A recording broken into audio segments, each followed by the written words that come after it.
Om Shanti. Good morning. साकार मुरली 13 जनवरी 2024। बाबा का मीठा मीठा लेटर हम मीठे मीठे बच्चों के मीठे मंथन के लिए। मंथन शुरू करने से पहले ज्ञान सूर्य शिव बाबा की लाइट और माइट भरी किरणों के नीचे बैठ जाते हैं और अनुभव करते हैं कि मैं लाइट स्वरूप आत्मा हूँ, माइट स्वरूप आत्मा हूँ। आज की साकार मुरली में बहुत सारे गुण, बहुत सारी शिक्षाएं आई हैं, तो उनकी हम गहराई में जाएंगे और जो विशेष धारणाएं वो भी आई हुई हैं। बाबा कहते हैं सवेरे सवेरे उठ करके पहले शिव बाबा को गुड मॉर्निंग करो। अब हमें में से बहुत सारे बच्चे तो करते होंगे, लेकिन बहुत सारे बच्चे नहीं भी करते होंगे, इसलिए बाबा को कहना पड़ा। तो जो नहीं करते हैं उन्हें आज से करना चालू कर देना चाहिए। देखिए इससे फायदा क्या होगा गुड मॉर्निंग करने से। दुनिया में कहते हैं पता नहीं आज सवेरे सवेरे किसका मुख देखा तो हमारा दिन खराब हुआ। अच्छे के लिए बोलते नहीं है, तो हमें सवेरे सवेरे उठ करके किसी और का मुख देखना ही नहीं है, शिव बाबा के सिवाय, तो हमारा दिन तो अपने आप अच्छा होगा। दूसरी बात, एक्यूरेट याद के लिए बाबा 3 गुणों की बातें कर रहा है, धैर्यता, गंभीरता और समझ। इसकी हम गहराई में जाएंगे कि इन गुणों के द्वारा कैसे करंट मिलेगी, उसका कोरिलेशन क्या है वो हम समझेंगे।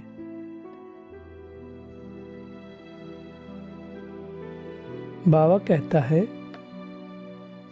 कि मैं शरीर नहीं धारण करता हूं, मैं तुम बच्चों के सम्मुख मिलने आता हूं। बाबा ने आज कहा कि जैसे जब क्या बोला है, बेआरामी हो जाती है, एक और मुरली में आया था, और बच्चे दुखी हो जाते हैं तो मैं उस सृष्टि से नीचे आता हूं।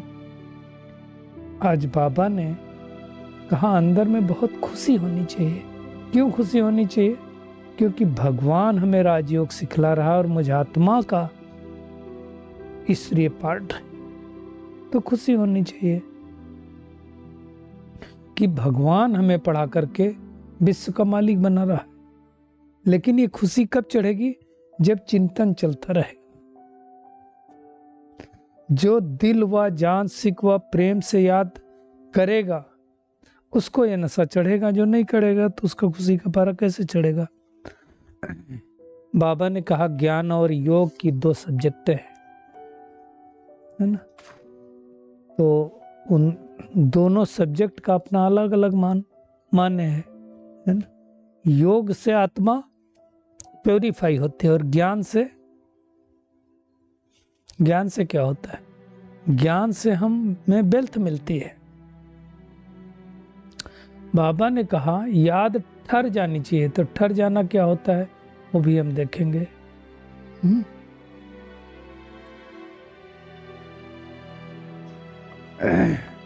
सदैव अगर याद रहे कि हम फिर से वही सूर्यवंशी चंद्रवंशी राजधानी स्थापन कर रहे हैं तो क्या होगा? खुशी हमारी ठहर जाएगी। आज सुई और चुंबक की भी बात आई है ना। सुई पर अगर कट नहीं है तो चुंबक खींचेगा। बाबा ने कहा बच्चे गफलत मत करो, है ना। बच्चों को बाप की याद सतानी चाहिए, तो हमें चेक करना है सता रही कि नहीं सता रही। और एक मुझे बहुत अच्छी बात आज की लगी कि बाबा ने उठा करके अब हमें संगम युगी पाठ में रख दिया है। अब हम कलयुगी पाठ में नहीं है, संगम युगी पाठ में है, और फिर सतयुगी पाठ से हम फूल बन करके स्वर्ग में चले जाएंगे, तो उसकी भी हम गहराई में जाएंगे। आज बाबा ने कहा कि तुम्हारी ये यूनिवर्सिटी गॉडली यूनिवर्सिटी है, तुम गार्डली स्टूडेंट हो और इसमें सारी मिनिस्ट्री पास कर लेते हो, यानी education, character, health, food, land ministry, building ministry सब इसमें आ जाती है। तो उसको भी हम देखेंगे। बाबा ने कहा जब भाषण देते हो तो घड़ी घड़ी समझाओ कि आत्मा समझ करके परमात्मा को याद करो, और मुख्य बात है अपने को सुधारो फिर दूसरों को कहो। अगर आपने अपने को नहीं सुधारा और दूसरे को कहते रहे, बाबा कहता है ये ठगी नहीं चलेगी। शरीर हमारा क्यों खींचता है, तो आज बाबा ने उसका कारण बताया क्योंकि 5 तत्वों का बना हुआ शरीर है और 5 तत्व प्रकृति के हमको खींचते हैं। आज बाबा ने भी कहा नींद को जीत करके हमें विचार सागर मंथन करना है, अपनी झोली ज्ञान रत्नों से भर लेनी है, फिर दान दूसरों को दान देना है, और अंतःवाहक शरीर द्वारा हमें सेवा करनी है, कंबाइंड स्वरूप द्वारा। और ये कोई नहीं कह सकता है कि हमें सेवा का चांस नहीं है। मनसा सेवा का सबको चांस है, और जो हम मनन करते हैं उससे जो मक्खन निकलता है वही जीवन को हमारे शक्तिशाली बनाता है। तो ये आज की पूरी मुरली है। हम शुरुआत करेंगे कि एक्यूरेट याद के लिए बाबा ने जो धारणाएं बताई हैं। एक्यूरेट याद क्या है, तो कई बार बाबा ने कहा अपने को आत्मा समझकर मुझे याद करो। जब तक अशरीरी आत्मा नहीं समझेंगे बाबा की याद ठहरेगी नहीं, फिर तो भक्ति मार्ग की तरह हो जाएगी। भक्ति मार्ग में भी तो हम सब भगवान को याद करते आए, लेकिन भगवान को याद करने के बावजूद भी हमें तो कुछ मिला नहीं भक्ति मार्ग में। तो भक्ति मार्ग और ज्ञान मार्ग में थोड़ा फर्क तो होना चाहिए। यही फर्क है, वहां देह समझ के याद करते थे और यहाँ आत्मा समझ करके याद करना है। तो एक ये डिफरेंस है। अब एक्यूरेट याद के लिए 3 गुण क्यों कहा बाबा ने? वो गुण है धैर्यता, गंभीरता और समझ। धैर्यता हम सबको पता है, गीत भी आता है धीरज धर्म अनुआ, क्योंकि धैर्यता एक ऐसा गुण है जिस गुण के द्वारा हम बड़ी बड़ी चीजों पर विजय प्राप्त कर लेते हैं। धैर्यता चाहिए। अब धैर्यता का गुण के लिए मैं आपको एक एग्जाम्पल बताता हूं कि कहा जाता है गुरु थे, तो उन्होंने शिष्य से कहा कि जाओ पानी लेकर के आओ पीने के लिए। तो जब वो पानी लेने गया तो जहां से पानी लेने जा रहा था, तो उस तालाब का पानी लेके आना था और उसके बगल से बैलगाड़ी निकली थी, तो कीचड़ के पानी क्या हो गया था, कीचड़ आ गया था। तो वो लौट आया और कहा गुरुजी वहां बहुत कीचड़ है। बोले कोई बात नहीं, फिर से जाओ, अब ठीक हो गया होगा पानी। फिर गया तो फिर उसमें कीचड़ था। ऐसा करके 2-3 बार उसको भेजा, बार बार वो लेकर के लौट आता था कि उसमें कीचड़ है। ऐसा करके वो 7 बार वो शिष्य गया। 8वीं बार पानी लेके आया। जब पानी लेकर के आया तो उसके गुरुजी ने पानी पी लिया। तो दूसरे शिष्य ने कहा कि गुरुजी आपने चेक भी नहीं किया कि पानी कीचड़ वाला तो नहीं है, वो मशक में भर के लाया था। गुरुजी ने बहुत सुंदर जवाब दिया कि इस शिष्य ने अब जो लेकर के आया है 7वीं बार, तो इसने धैर्यता का गुण दिखाया, तब जाकर के 7 बार जो इसको जाना पड़ा। क्यों जाना पड़ा? पानी कब हुआ शुद्ध? जब धैर्य रखा, इसने समय दिया उसको सेटल होने का। तो जीवन में कई बार हमारे बहुत परिस्थितियां आती हैं, लेकिन हम अगर धैर्यता का गुण धारण करके उन परिस्थितियों को सेटल होने का टाइम देते हैं, धीरे धीरे सेटल हो जाती है। छोटी मोटी प्रॉब्लम आती हैं, हम घबराने लगते हैं, हम कुछ ना कुछ और क्या करते हैं। अभी छोटी सी बीमारी हुई, फटाफट डॉक्टर के पास पहुंच जाएंगे, डॉक्टर सही डायग्नोसिस करेगा, गलत डायग्नोसिस करेगा, गलत टेस्ट करा देगा, और उन टेस्ट कराने के कारण कई बीमारियां होती हैं। जैसे हम आपको बताएं, मैमोग्राफी एक कैंसर का कारण बनता है, बायोप्सी कैंसर स्प्रेड होने का कारण बनता है। ऐसे बहुत सारे टेस्ट हैं जिन टेस्टों के कारण हमारी बीमारियां बढ़ती हैं। उसकी गहराई में खैर अभी नहीं जाऊंगा, बट हमें अब टेस्ट बहुत सोच समझ के कराना चाहिए। एक्सरे कराना भी बहुत कोई अच्छी बात नहीं, हमारा एक्सपोजर होता है। बहुत सारे टेस्ट हैं जिनका जो पहले नहीं होते थे और उनको कोई बीमारियां भी नहीं होती थी। तो कहने का भावार्थ है कि थोड़ा समय इस शरीर को भी धैर्यता पूर्वक टाइम दो, तो शरीर अपने आप हील करता है। हम उसको टाइम नहीं देते हैं, है ना। पहले भी हमने कहा ये शरीर एक समय में एक ही काम करता है, या तो भोजन को बचाता है या तो हीलिंग करता है। अब हम भोजन ही देते रहेंगे तो गरीब हीलिंग कब करेगा। तो पहला गुण बाबा ने कहा धैर्यता, दूसरा गुण गंभीरता है। गंभीर जो आत्माएं होती हैं, गंभीरता का मतलब क्या होता है? सागर को कह सकते हैं गंभीर, गंभीर होता है ना, गहरा भी बहुत होता है।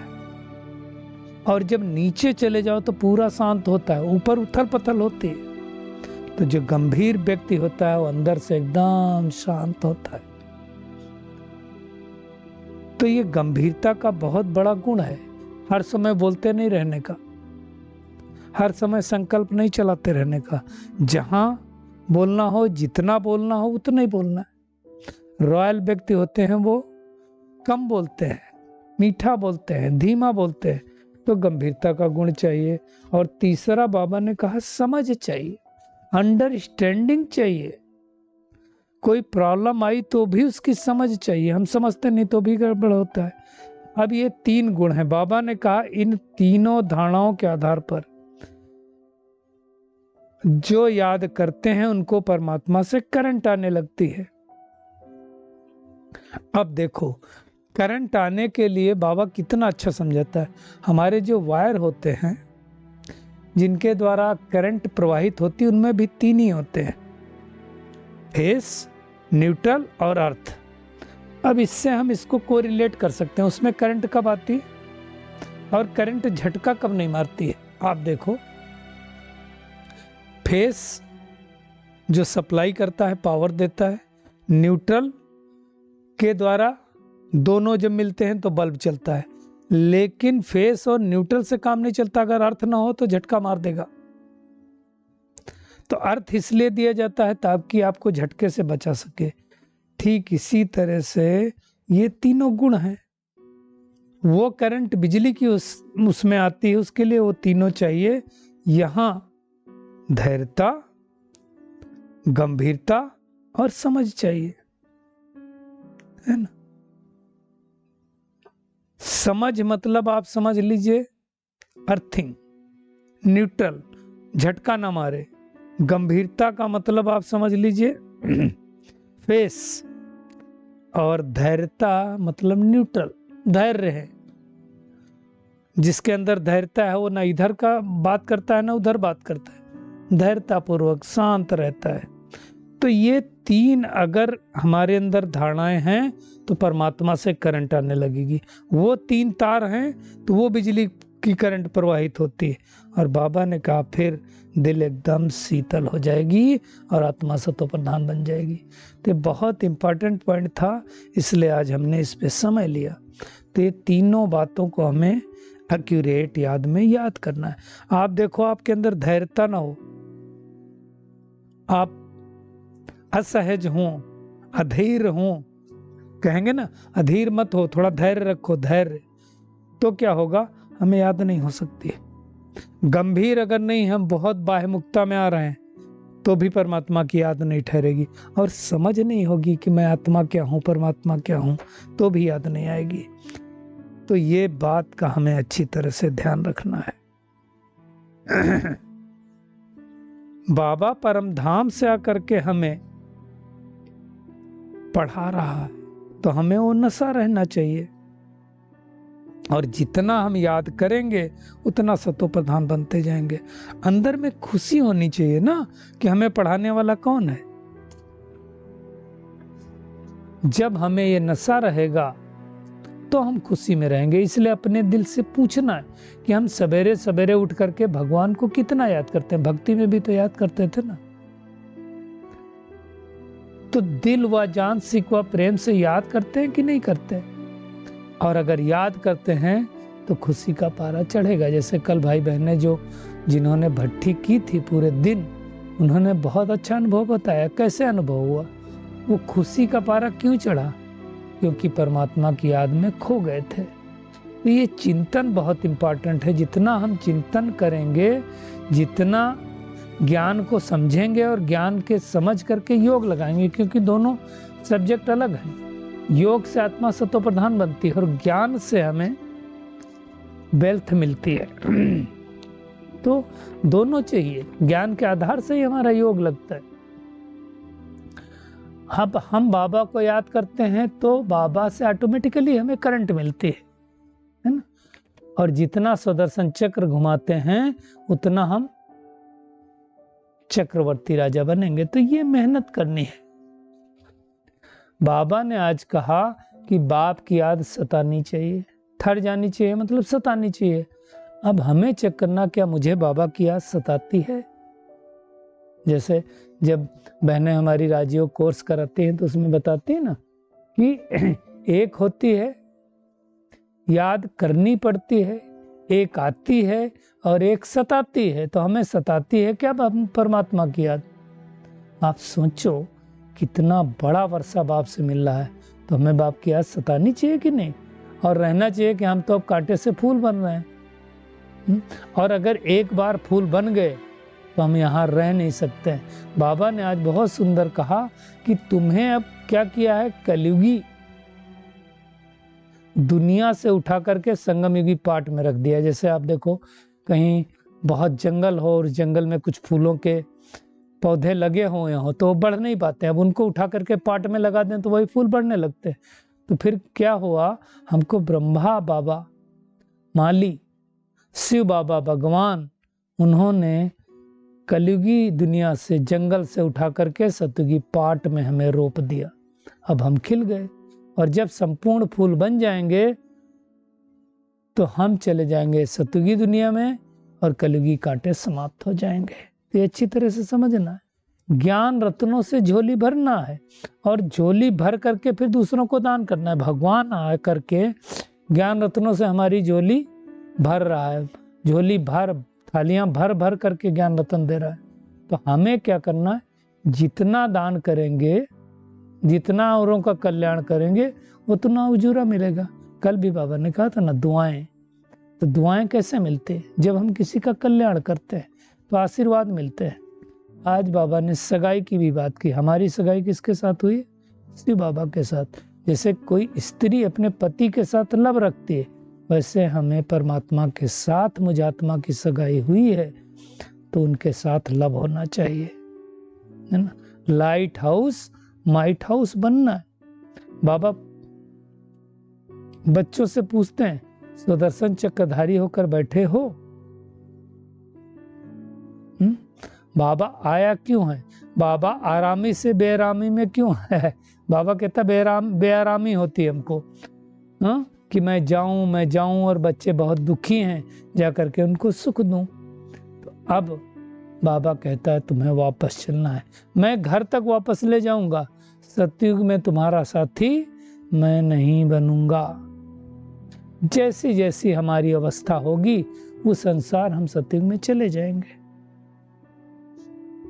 तो नशा रहना चाहिए कि हम रूहानी यूनिवर्सिटी में पढ़ रहे हैं, हम गॉडली स्टूडेंट हैं, हम मनुष्य से देवता विश्व का मालिक बनने के लिए पढ़ रहे हैं, सारी मिनिस्ट्री पास कर रहे हैं। इसमें आज बाबा ने कहा health ministry, food ministry, land ministry, building ministry भी आ गई। सतयुग में हम जाएंगे, हेल्थ बहुत अच्छी होगी, वेल्थ की कोई कमी नहीं होगी, फूड शुद्ध सात्विक सतो प्रधान मिलेगा, लैंड बहुत अच्छी होगी, बिल्डिंग बनाने वाले बहुत अच्छे होंगे। तो सारी मिनिस्ट्री आ गई, है ना। तो बाबा कहता है तुम्हें अंदरूनी खुशी होनी चाहिए, है ना, जिसको कापारी खुशी बोलते हैं। अंदर में खुशी होगी, याद में रहेंगे तो दूसरों को समझाने का असर होगा। और उसके लिए बाबा ने कहा तुम्हारा बोलना जास्ती नहीं होना चाहिए, आत्माभिमानी होकर के थोड़ा बोलेंगे तो तीर लगेगा। इसलिए बाबा कहता है बीती सो बीती, पहले अपने को सुधारो फिर दूसरों को बोलो। खुद नहीं सुधरे होंगे और दूसरों को बोलेंगे, ये ठगी चल नहीं सकेगी, मतलब आपका तीर लगेगा नहीं, है ना। तो हमें अब इस पुरानी दुनिया से अपने बैगेज को ट्रांसफर कर देना है, क्योंकि मुझे तो अब सतयुग जाना है, ममत्व मिटा देना है। बाबा ने कहा तुम शरीर ऐसे छोड़ोगे जैसे मक्खन से बाल, मतलब कोई कष्ट नहीं होगा, है ना। तो विचार सागर मंथन करो। बाबा कहता है नींद के जीतने वाले भी बनो। और जो महारथी बच्चे होंगे ना, वो हिलेंगे डुलेंगे नहीं। तो ऐसे महारथी हैं, वो हमें चेक करना है ना। हमारी आत्मिक दृष्टि पक्की होनी चाहिए। आज के वरदान पे आते हैं। एक हमारा ये स्थूल शरीर है, दूसरा है अंतःवाहक शरीर। अंतःवाहक जिसको सूक्ष्म शरीर भी बोल सकते हो। तो सूक्ष्म शरीर द्वारा, जैसे स्थूल शरीर द्वारा साकारी ईश्वरीय सेवाएं करते हैं, ऐसे अब क्या करना, अपने आकारी शरीर द्वारा अर्थात अंतःवाहक शरीर द्वारा सेवा करनी है। ब्रह्मा बाबा की जो स्थापना के समय वृद्धि हुई, उसमें क्या हुआ, उसमें सूक्ष्म शरीरों द्वारा सेवा होती थी। ब्रह्मा बाबा का साक्षात्कार होता था। ब्रह्म की इनके पास जाओ तो ब्रह्मा बाबा का संदेश इनके द्वारा मिलता था। अब हमें उसके द्वारा सेवा करने के लिए क्या करना पड़ेगा, कर्म करते करते भी किसी भी कर्म बंधन से मुक्त रहना पड़ेगा। कर्म बंधन में नहीं फंसना है, डबल लाइट रहना पड़ेगा, तब हम कर पाएंगे, नहीं तो नहीं कर पाएंगे। कर्म बंधन मुक्त जो होगा वही ये डबल लाइट बनने की सेवा कर पाएगा। और आज बाबा ने स्लोगन में कहा, मनन करने से जो खुशी रूपी मक्खन निकलता है वही जीवन को शक्तिशाली बनाता है। आप सब ने कल भट्ठी की, जिन जिन भाई बहनों ने भट्ठी की, उसके बाद जो मक्खन मिला, जिससे खुशी हुई, वो हमारे तन को भी मन को भी शक्ति प्रदान करेगा और हम स्वस्थ बनेंगे। आज बाबा ने सकाश की पॉइंट में कहा कि देखो, कोई ये नहीं बोल सकता कि मुझे सेवा का चांस नहीं है। मनसा सेवा का तो सबको चांस है। तबीयत नहीं ठीक है तो घर बैठे भी सेवा करो, लेकिन कौन कर पाएगा, तो जिनके पास शुद्ध संकल्पों का स्टॉक होगा, तो वो आत्माएं कर पाएंगी। जो खजाने, कल बाबा ने कहा ना, वो खजाने भरे होंगे तो अनेकों को बांट पाएंगे। तो आज का पूरा होमवर्क सारे दिन का यही है। एक तो सवेरे सवेरे उठ करके बाबा को गुड मॉर्निंग बोलना है, बहुत प्यार से याद करना है, सुदर्शन चक्रधारी बनना है। धैर्यता, गंभीरता और समझ, ये तीनों गुणों को धारण करके बाबा से करंट लेनी है। अपनी झोली ज्ञान रत्नों से भर करके अनेकों को दान करनी है और अंतःवाहक शरीर द्वारा सेवा करने की सेवा करनी है। मनन करके खुशी रूपी मक्खन को खा करके अपने जीवन को शक्तिशाली बनाना है। अच्छा, शुक्रिया मीठे प्यारे बाप दादा, शुक्रिया आप सभी का इस मीठे मंथन के लिए। अच्छा, ओम शांति।